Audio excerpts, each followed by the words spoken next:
Okay दोस्तों, कैसे हैं आप सभी लोग। सबसे पहले डिप्लोमा ऑनलाइन क्लासेस में आप सभी लोगों का स्वागत है, हार्दिक बंधन है, अभिनंदन है। आज के वीडियो सेशन में हम बताने जा रहे हैं, हम स्टार्ट करने जा रहे हैं इंट्रोडक्शन MCS 51 का, माइक्रो कंट्रोल सीरीज 8051 का आज हम इंट्रोडक्शन देंगे।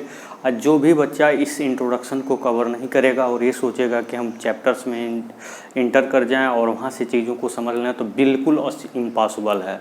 आप बाई डायरेक्शनल जानेंगे नहीं, डाटा बस जानेंगे नहीं, कंट्रोल बस नहीं जानेंगे, एड्रेस बस नहीं जानेंगे, मेमोरी नहीं जानेंगे, माइक्रो प्रोसेसर नहीं जानेंगे, माइक्रो कंट्रोलर माइक्रो प्रोसेसर में डिफरेंस नहीं जानेंगे, ये सारी बातें नहीं जानेंगे तो फिर आप सीधे डायरेक्ट माइक्रो कंट्रोलर अगर आप समझना चाहें तो it is very very difficult for all student.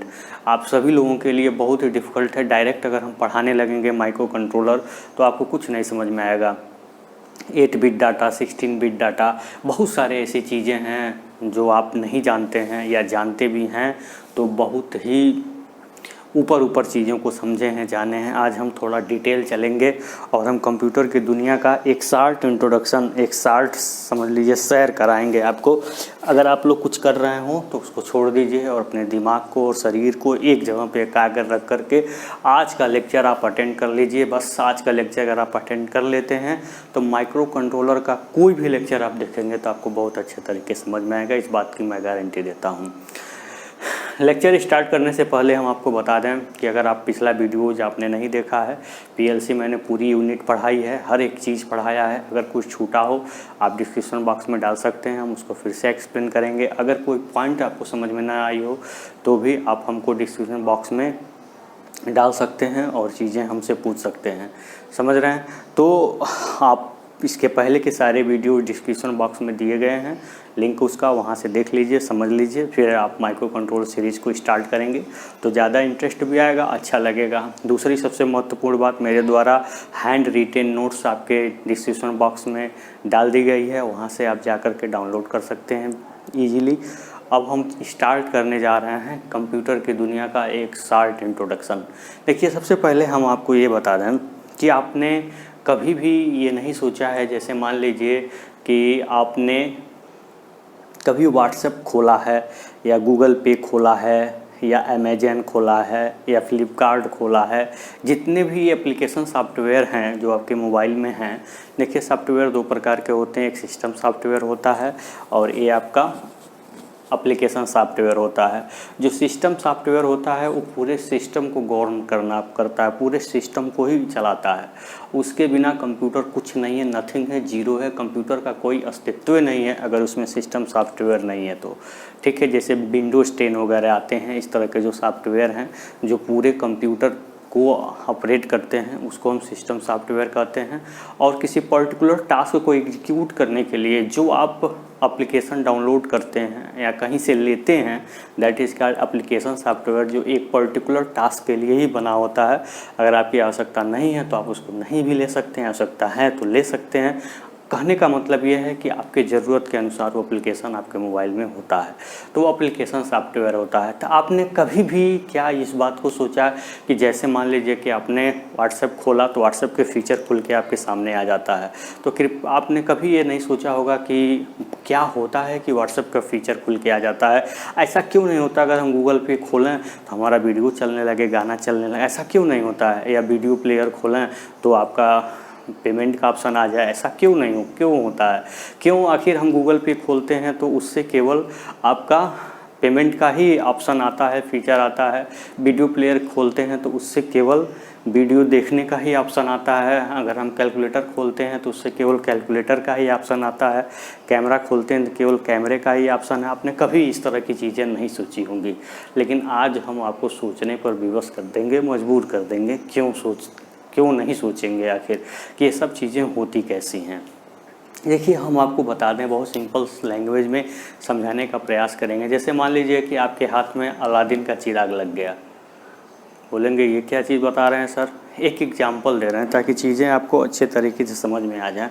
जैसे मान लीजिए कि आपके हाथ में अलादीन का चिराग लग गया, आपने उसको रगड़ दिया आपके सामने जिन्न प्रकट हो गया, आप उससे बोले कि हमको महल बना दो, उसने 1 सेकंड में महल बना दिया। तो इसका मतलब ये नहीं हुआ कि उस महल में फाउंडेशन नहीं होगा, उसमें ईंट नहीं लगे होंगे, उसमें सीमेंट बालू नहीं लगा होगा, उसमें बीम नहीं लगा होगा, छत नहीं लगा होगा, ऐसा तो होगा नहीं। सब कुछ लगा होगा, लेकिन वो 1 सेकंड में ही बना देता है पूरा। लेकिन प्रोसेस तो सब हुए रहेंगे ना। तो सेम चीज़ें आप समझ लीजिए कि जब भी हम व्हाट्सएप खोलते हैं, गूगल प्ले खोलते हैं, वीडियो प्लेयर खोलते हैं, कैमरा खोलते हैं, कोई भी एप्लीकेशन सॉफ्टवेयर हम खोलते हैं, तो हम जैसे ही क्लिक करते हैं तो मिलियंस ऑफ इंस्ट्रक्शन एग्जीक्यूट होता है, तब जा कर के हमारे सामने व्हाट्सएप का या गूगल पे का या कैमरे का जो कुछ भी एप्लीकेशन हम खोल रहे हैं उसका फीचर हमारे सामने आता है। लेकिन वो जो इंस्ट्रक्शन एग्जीक्यूट हुआ है, जो बहुत सारे इंस्ट्रक्शन एक साथ एग्जीक्यूट हुए हैं, वो बहुत ही नैनो सेकंड में हुए हैं, बहुत ही कम समय में हुए हैं। यानी कि बहुत सारे स्टेप बारी बारी से एग्जीक्यूट हुए हैं, तब जाके व्हाट्सएप का फीचर खुल के हमारे सामने हुआ है। समझ रहे हैं ना इस बात को। तो इस तरह का जो आपका एग्जीक्यूशन है वो माइक्रो प्रोसेसर के द्वारा ही पॉसिबल होता है। तो हम आपको बता दें कि ये माइक्रो प्रोसेसर के द्वारा ये व्हाट्सएप का जो इंस्ट्रक्शन है जो एक साथ एग्जीक्यूट होता है, ये बहुत ही कम समय में होता है। ये माइक्रो प्रोसेसर के द्वारा संभव हो पाता है। तो हमारे कहने का मुख्य मतलब यही था कि जो भी एप्लीकेशन हम ओपन करते हैं, जो भी एप्लीकेशन हम खोलते हैं, तो खोलते ही उस एप्लीकेशन का फीचर हमारे सामने आ जाता है। इसका मतलब ये नहीं हुआ कि उसमें कुछ है ही नहीं है, उसमें कुछ नहीं हुआ, केवल खुले वो सामने आ गया, ऐसा नहीं होता है। बहुत सारे प्रोग्राम होते हैं जो बहुत ही कम समय में एग्जीक्यूट हो जाते हैं, तब जा कर के उसका फीचर खुल के हमारे सामने आता है। ठीक है, अब हम चलते हैं एक एक पॉइंट की हम स्टडी करते हैं। जैसे क्या होता है, जो आपका कंप्यूटर होता है वो मशीन लैंग्वेज को अंडरस्टैंड करता है, मशीन लैंग्वेज को समझता है। तो अब बोले मशीन लैंग्वेज क्या होता है?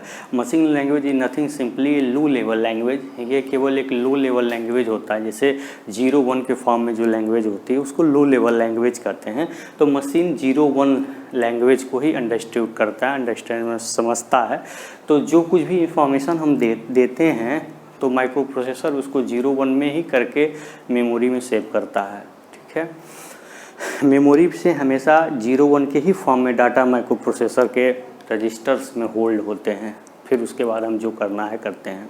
तो होता क्या है इन सारी चीज़ों में, जो भी आपके लो लेवल लैंग्वेज, आप कभी आपने ये नहीं सोचा होगा। अब जैसे मान लीजिए कि आप कीबोर्ड पे कोई भी लेटर टाइप करते हैं, कोई भी कैरेक्टर टाइप करते हैं, वो छप जाता है। तो आपने नहीं सोचा होगा कि ऐसा कैसे हो पाता है। देखिए, जो भी कैरेक्टर आप टाइप करते हैं, मान लीजिए आपने ए टाइप किया, तो जैसे ए टाइप किया तो ए तो वहाँ आ गया, लेकिन इस जैसे आपने टाइप किया और डिस्प्ले पर ए आया, इसके बीच में बहुत सारे प्रोसेसिंग हुए हैं, तब जा कर के वो आया। जितने भी कंप्यूटर के कीबोर्ड होते हैं, इनको जो है एक पर्टिकुलर कोड होता है इनका, जिसको हम ASCII कोड बोलते हैं, अमेरिकन स्टैंडर्ड कोड बोलते हैं। इनका एक अमेरिकन स्टैंडर्ड कोड होता है जो 7 बिट का कैरेक्टर होता है और ये 0-1 के ही फॉर्म में होता है। समझ रहे हैं ना। तो जैसे हम जो भी चीज़ें प्रेस करते हैं वो 0-1 के ही फॉर्म में कंप्यूटर उसको लेता है। समझ रहे हैं, चाहे आप इसे कह सकते हैं। इसमें लगता क्या है, कंपाइलर लगता है। जैसे मान लीजिए कि हम जो भी प्रोग्राम हम लिखते हैं 0-1 के फॉर्म में होता नहीं है, लेकिन प्रोग्राम जो भी हम लिखते हैं वो कंपाइलर के द्वारा वो लो लेवल लैंग्वेज में कन्वर्ट हो जाता है, 0-1 के फॉर्म में कन्वर्ट हो जाता है, तब जा कर के उसको प्रोसेसर समझ पाता है, अंडरस्टैंड कर पाता है। तो इन सारी बातों को हम यहाँ पे स्टेप बाय स्टेप समझेंगे कि ये सब कैसे हो पाता है, कहाँ क्या होता है, इनके बारे में हम धीरे धीरे समझेंगे। जब हम धीरे धीरे चीज़ों को समझेंगे तभी जा कर के आपको बातें समझ में आएंगी। एक अचानक सोचें कि हम सब कुछ जान जाए तो संभव नहीं होता है। ठीक है ना। तो देखिए, होता क्या है, कंप्यूटर में आपकी मेमोरी होती है। मेमोरी 2 प्रकार की होती है, आप शुरू से ही पढ़ते चले आए हैं। एक होती है प्राइमरी, एक होती है सेकेंडरी। सेकेंडरी बोले तो एक्सटर्नल मेमोरी, जो आप एक्सटर्नल बाहर से जो मेमोरी डालते हैं वो क्या कहलाता है, एक्सटर्नल मेमोरी। उसी को सेकेंडरी मेमोरी भी बोलते हैं। जैसे हार्ड डिस्क हो गया, कॉम्पैक्ट डिस्क हो गया, आपका बहुत सारे एक्सटर्नल मेमोरी होते हैं। आप अच्छे तरीके से उनको सिस्टम से बाहर भी निकाला जा सकता है, आप अच्छे तरीके से जानते हैं। लेकिन प्राइमरी मेमोरी सिस्टम के अंदर ही होता है, जिसको हम बोलते क्या हैं, रैम और रोम। रैम बोले तो रैंडम एक्सेस मेमोरी और रोम बोले तो रीड ओनली मेमोरी।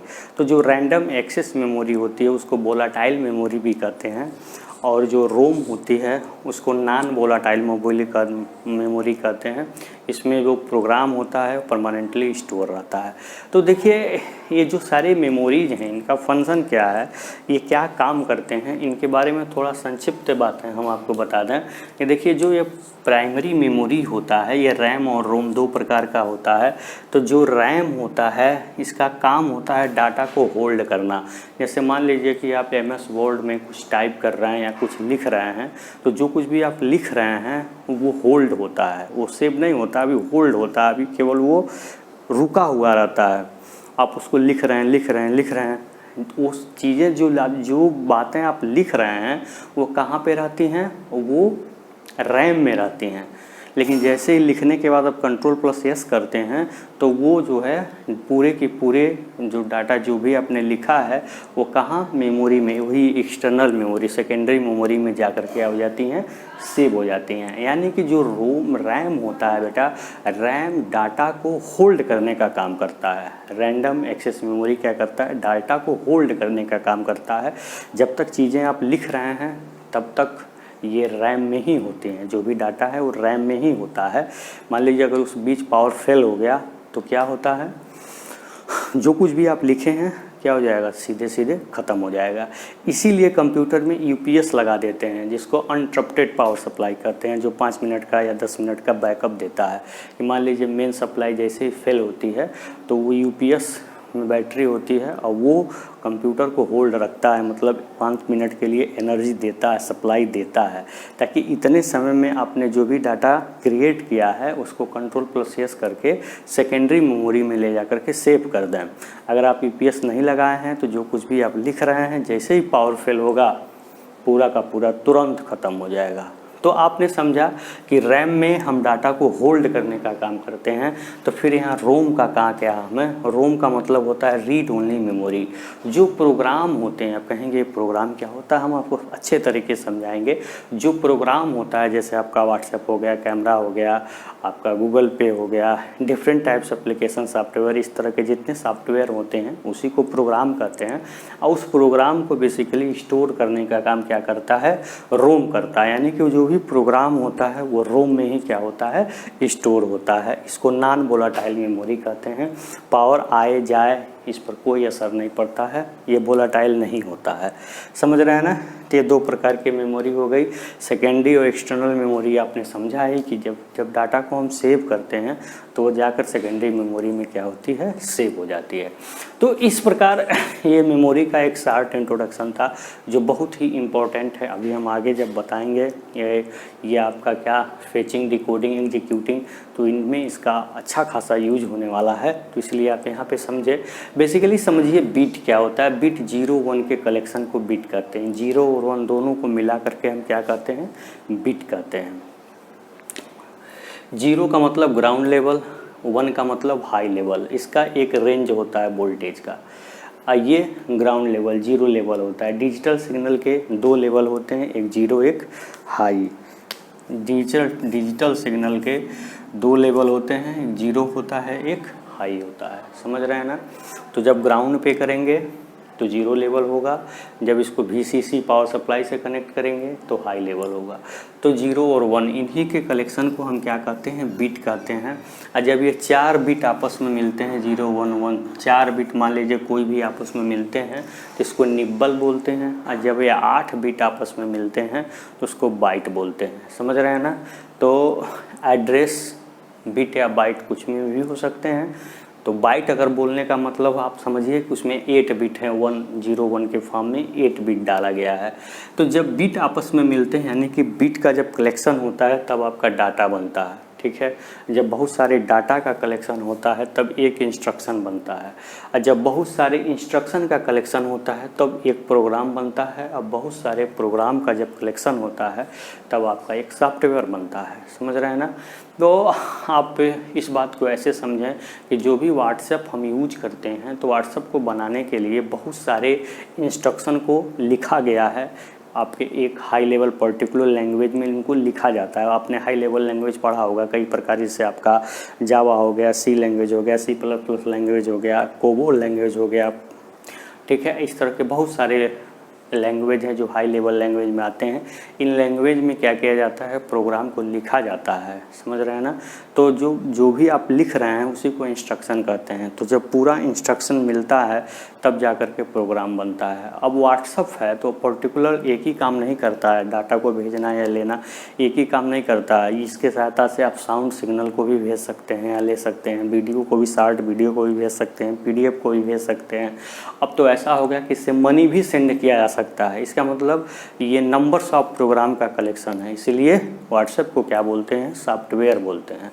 तो सॉफ्टवेयर क्या होता है, यही नंबर्स ऑफ प्रोग्राम का कलेक्शन होता है। तो डाटा क्या हुआ, मान लीजिए आपका वीडियो प्लेयर एक क्या है, प्रोग्राम है, सॉफ्टवेयर है।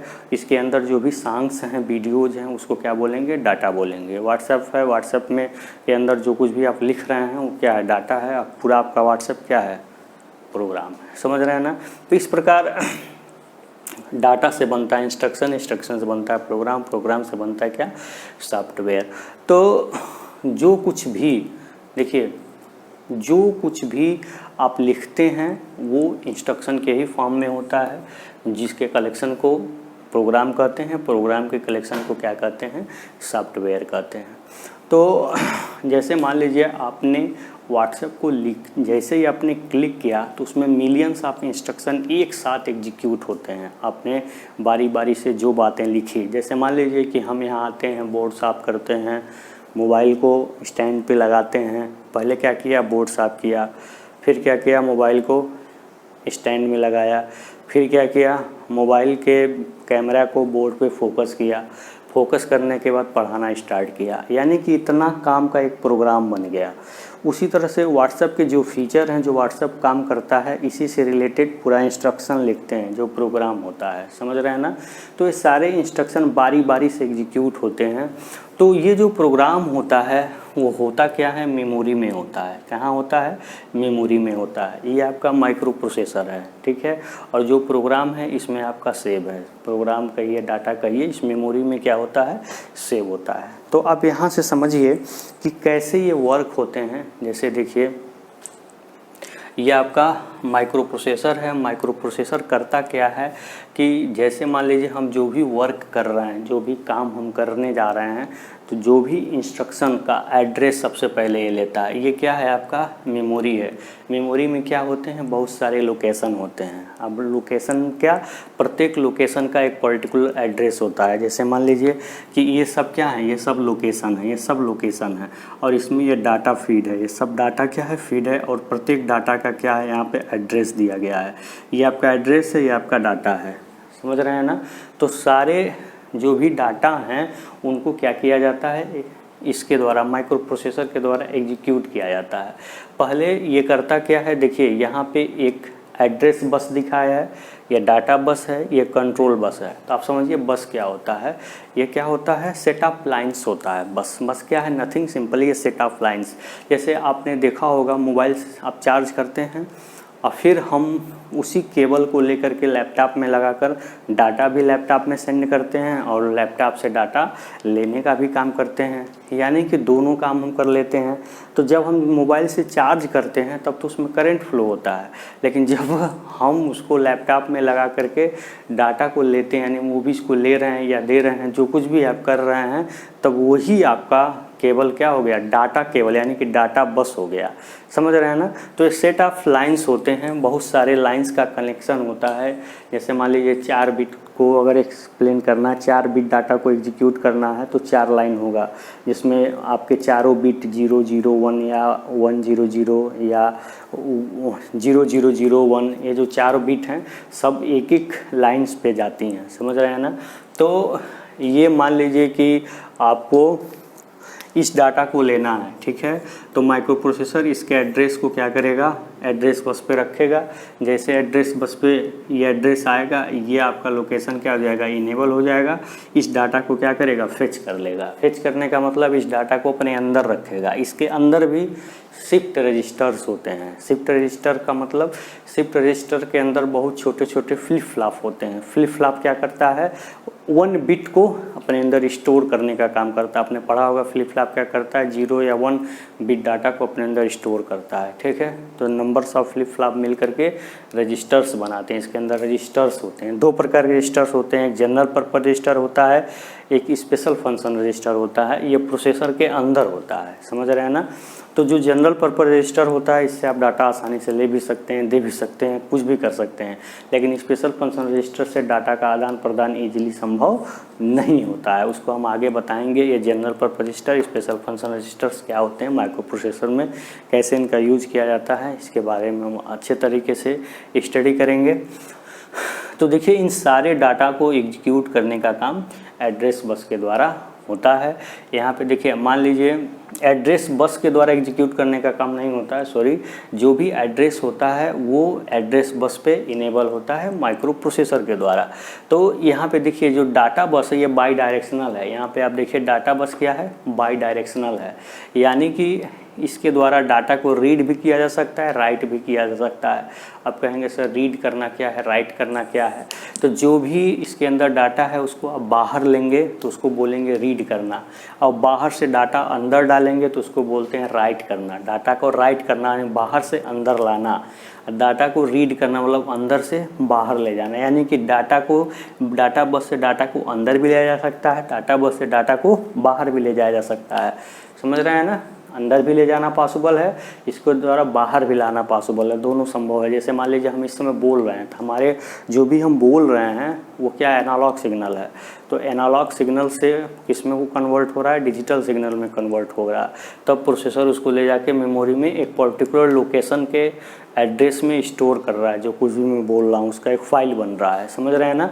तो यहाँ क्या हो रहा है, डाटा, यहाँ पे डाटा क्या हो रहा है, राइट हो रहा है, समझ रहे हैं। जो हम बोल रहे हैं जाके स्टोर हो रहा है। लेकिन हम जब कोई मूवी देखते हैं या गाना सुनते हैं तो डाटा क्या होता है, मेमोरी से बाहर आता है। तो क्या होता है डाटा, वो डाटा क्या होती है, रीड होती है, समझ रहे हैं ना।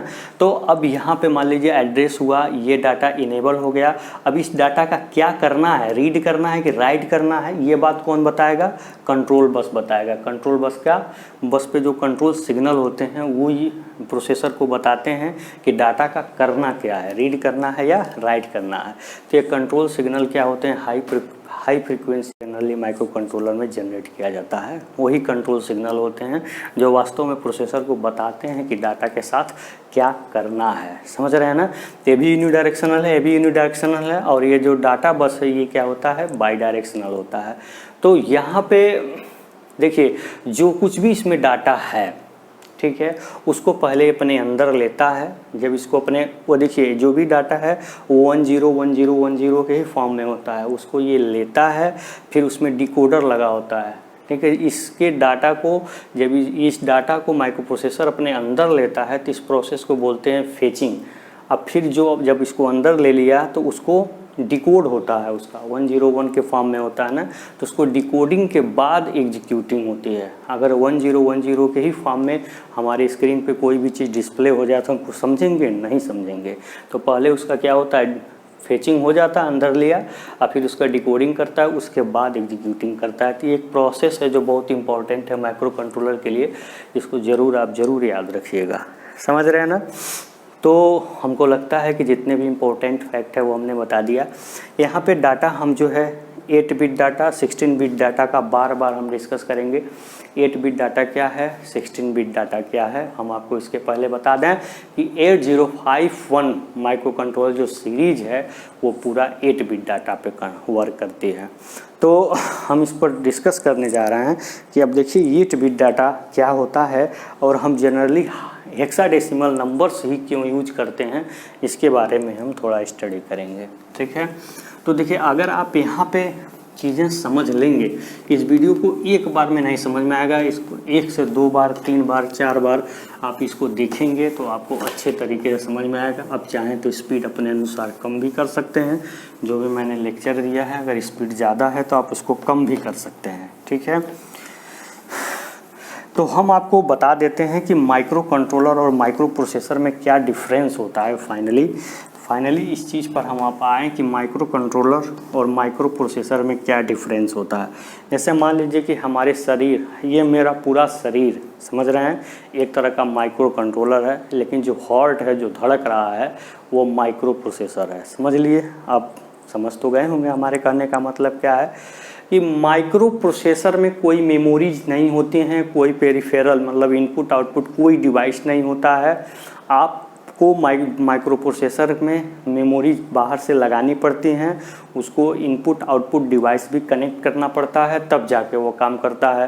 लेकिन माइक्रो कंट्रोलर में प्रोसेसर भी होता है, मेमोरीज भी होते हैं, इनपुट आउटपुट डिवाइस, यानी कि पूरी एक युक्ति ही होती है, अपने आप में कंप्लीट होता है माइक्रो कंट्रोलर। जैसे आपका रोबोट हो गया, ATM मशीन हो गया, ऑटोमेटिक वॉशिंग मशीन हो गया, रिमोट हो गया, जिसमें भी प्रोग्रामिंग की गई डिवाइस है वो सब क्या है, माइक्रो कंट्रोलर का एग्जाम्पल है, जिसमें इनपुट आउटपुट डिवाइस के साथ साथ मेमोरी भी होती है। अब माइक्रो प्रोसेसर में ऐसा कुछ नहीं होता, बाहर से लाकर इन चीज़ों को लगाना पड़ता है। यहाँ पे देखिए, हम आपको बताते हैं कि 8 बिट डाटा क्या होता है। हम यहाँ पे यूज क्या करते हैं, देखिए हम यूज क्या करते हैं, हेक्साडेसिमल को यूज करते हैं। तो ये भी एक सोचने वाली बात हो जाती है कि हम हेक्साडेसिमल सिस्टम का ही यूज क्यों करते हैं। हम आपको 2 मिनट का समय देते हैं, आप इनको समझिए कि हम हेक्साडेसिमल का सिस्टम का यूज क्यों करते हैं। 8 बिट डाटा को हम ऑक्टल में भी लिख सकते हैं, BCD में भी लिख सकते हैं, हेक्साडेसिमल में भी लिख सकते हैं, किसी भी फॉर्म में लिख सकते हैं, लेकिन हम इसको हेक्साडेसिमल में ही क्यों लिखते हैं, इसके पीछे रीज़न क्या है, कभी आप लोगों ने नहीं समझा होगा तो हम आपको बता देंगे इसको हम हेक्साडेसिमल में क्यों लेते हैं। अब देखिए 8 बिट डाटा में 0 1 1 1 ऐसा करके 8 बिट आपके होंगे। तो मान लीजिए अगर आपको ये आपका क्या है 15 है, तो 8 बिट डाटा का मिनिमम कितना होगा, 0 0 H से कहाँ तक जाएगा, ये F H तक, यानी कि ये 4 बिट, ये 4 बिट, तो 4 और 4 मिलके कितने हो गए, 8 बिट हो गए, ठीक है ना। जैसे मान लीजिए आपको सामने हम कर दें 35H, इसका ये कौन सा डाटा है, ये 8 बिट का डाटा है, ठीक है ना। तो 3 का आप लिखिए 8 बिट में, तो 3 का एक बिट में क्या लिखेंगे, 0 0 1 1, ठीक है। तो ये आपका 3 हो गया। 5 का आप लिखना है तो कैसे लिखेंगे, 0 1 0, ठीक है। तो ये आपका क्या हो गया 8, ये 4 बिट ये हुआ, 4 बिट ये हुआ, तो दोनों मिलके क्या हो गए 8 बिट डाटा हो गया, ठीक है। ये क्या हो गया आपका 8 बिट डाटा हो गया। और फिर ये तो 8 बिट हो गया, अगर आपको 16 बिट में लिखना हो तो आप कैसे लिखेंगे, 16 बिट का क्या होगा, ये फेस का मतलब समझ रहे हैं, 15 15 हेक्साडेसिमल, इसका भी 4 बिट, इसका भी 4 बिट, आप लिखिए 4 बिट इसका भी और 4 बिट इसका भी, 15 का 15 का 1 1 1 1 1 1, तो 8 बिट डाटा हो गया कि नहीं हो गया। F का मतलब 15 से लिया जाता है हेक्साडेसिमल में, यही तो फ़ायदा है। अभी हम आपको बताते हैं कैसे। 16 बिट में देखिए, 16 बिट में 0 0 0 0 H से, इसका मतलब हेक्साडेसिमल है, ये 0 का मतलब इसका 4 बिट, इसका 4 बिट, इसका 4 बिट, इसका 4 बिट, इसका मतलब है 0 0 H हो गया, तो कुछ भी हो सकता है, 0 1 हो सकता है, 1 0 हो सकता है, ठीक है, फिर 1 1 हो सकता है, ऐसे करके 0 0 मतलब ऐसे ही बढ़ते जा रहा है। और जो पहला बिट है, ठीक है, जो भी है यहाँ पे हम कुछ भी डिजिट लिखते जा रहे हैं, जैसे हमने ऐसे लिखा ना वैसे डिजिट हम लिखते जा रहे हैं, उनको हम 4 4 बिट में करेंगे तब 8 बिट डाटा आपका बन जाएगा, ठीक है। तो यहाँ ये इसको हम बिट में लिखेंगे तो 4 बिट इसका भी होगा, इसका भी होगा, इसका भी होगा, इसका भी होगा। तो मैक्सिमम अगर हम 16 बिट डाटा को लिखें तो F F F F H होगा, ठीक है। तो इसका 4 बिट 4 4 8 4 12 4 16 है, ठीक है, 4 4 बिट हम लिखेंगे 15 15 का, ठीक है ना। अब हम आपको ये बातें बता दें कि हेक्साडेसिमल सिस्टम ही हम क्यों यूज करते हैं जनरली आज के समय में, जबकि सिस्टम तो बहुत सारे हैं। तो देखिए जैसे जैसे समय बीतता गया वैसे वैसे नए नए पद्धतियों का आविष्कार होता गया। जैसे आज के समय में हम 4G की स्टडी कर रहे हैं, ठीक है। पहले क्या था, पहले 1G हुआ करता होगा, फिर 2G, फिर 3G, अब 4G चल रहा है, फिर आपका क्या होगा 5G चलेगा, 6G चलेगा, अमेरिका वगैरह में तो चल ही रहा है। यानी कि जैसे जैसे जनरेशन बदल रहा है आपके अपडेट हो रहे हैं सारे सॉफ्टवेयर, उसी तरह से सिस्टम भी आपके टाइम के अकॉर्डिंग क्या हुए, अपडेट हुए। अब जैसे मान लीजिए यहाँ पे FH है तो आपने 15 लिखा, 15 लिखा, तो इसका 4 बिट आपने यूज किया और इसका 4 बिट डाटा लिखा आपने, मतलब 11111111, ठीक है। 8424 8 4 12 12 14 15, ठीक है। तो अगर आप मान लीजिए इसको ऑक्टल में लिखेंगे तो 3 बिट इसका, 3 बिट इसका, 3 बिट इसका, 3 बिट इसका, तो आप जोड़ लीजिए 3 3 6 3 9 3 12, ऐसे आप लिख दीजिए, ठीक है। तो आप इस प्रकार से ऑक्टल में भी लिख सकते हैं। अगर ऑक्टल में आपको मान लीजिए आप ऑक्टल में लिखना चाह रहे हैं 50 को, अगर ऑक्टल में आप लिखना चाह रहे हैं तो 3 बिट इसका लिखेंगे, 3 बिट इसका लिखेंगे, तो कितना हुआ ये 3 बिट इसका, 3 बिट का 6 बिट हो गया ना। और अगर इसको हेक्साडेसिमल में लिखेंगे तो 4 ही बिट में काम चल जाएगा। यानी कि हेक्साडेसिमल में मेमोरी की साइज़ कम हो जाती है। मिला जुला कर कहने का मेन मुद्दा यही है कि हेक्साडेसिमल में हमारी मेमोरी की साइज़ कम हो जाती है, इसलिए हेक्साडेसिमल सिस्टम का ही हम जनरली क्या करते हैं, यूज करते हैं, ठीक है। तो अब तक हमने बताया आपका क्या माइक्रो कंट्रोलर, माइक्रो प्रोसेसर में डिफरेंस के साथ इसका हमने इंट्रोडक्शन वीडियोज आपको एक्सप्लेन किया, ठीक है। तो देखिए